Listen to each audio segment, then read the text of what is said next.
Hi, I'm going to try something different this week. Instead of writing a weekly message, I'm going to do a video blog post.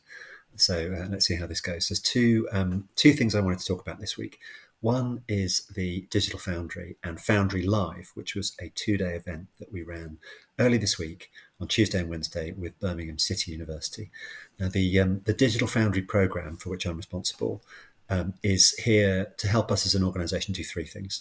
Firstly, to replace inefficient manual processes with more efficient digital processes. Secondly, to make work better. So we've got lots of people who are doing kind of burdensome, boring tasks like redacting documents or moving information from one spreadsheet to another.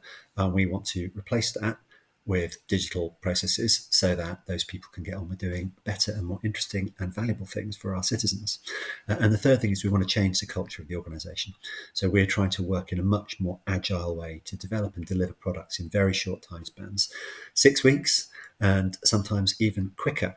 And the Foundry Live event, which has been all put together in 4 weeks by a collaboration between DTS, internal comms, other areas of our services, including a number of teams across SEP who've got ideas in the Foundry, is a great example of this. So when I arrived at Birmingham City University on Tuesday morning, I came into a room with 100-odd people all standing up in 6 groups working on their problems.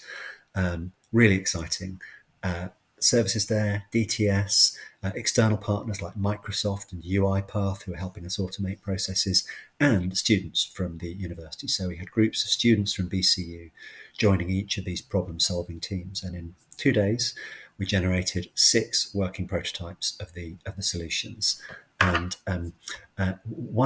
we did a little competition and awarded prizes at the end of the event. And hopefully you can now see on your screen the winning team, which was the Equality Impact Assessment team. So we had a sort of bit of a clunky form, which we had to produce quickly last year, which was difficult to collaborate on. And this team worked really brilliantly to create a much better solution, which will use less of our staff time this year. You can see Cam from public participation there, along with the other people who are working on this problem over the 2 days. So very well done, everyone. The other thing that I wanted to talk about was some exciting new products in the City Observatory. So we've launched 2 great new dashboards over the last couple of weeks. This week, we launched a community safety dashboard. We've been working on this for a while. This is a partnership piece of work with the West Midlands Police, and we're fulfilling a statutory duty here. Publishing information to inform our serious violence strategic needs assessment. Really important to be able to understand these issues in the city. Has direct impact on what we commission. So it's really, really significant in terms of the services that we provide. The other example of this, which I think is also great, another great example of partnership working, is the Post-16 employment and skills work, which has just been published last week, actually. And when we published that, we were at an event with Children and Families Directorate, Sue Harrison, the senior leader for that function, and most importantly with the providers, so the organisations in the city that provide post-16 employment and skills training. Now this piece of work grew out of a meeting that we had with the further education colleges in the city. So these are some of our most important institutions. They are big providers, the biggest providers in fact, of education and skills placements for 16, 17 and 18-year-old, much bigger than any individual sixth form college.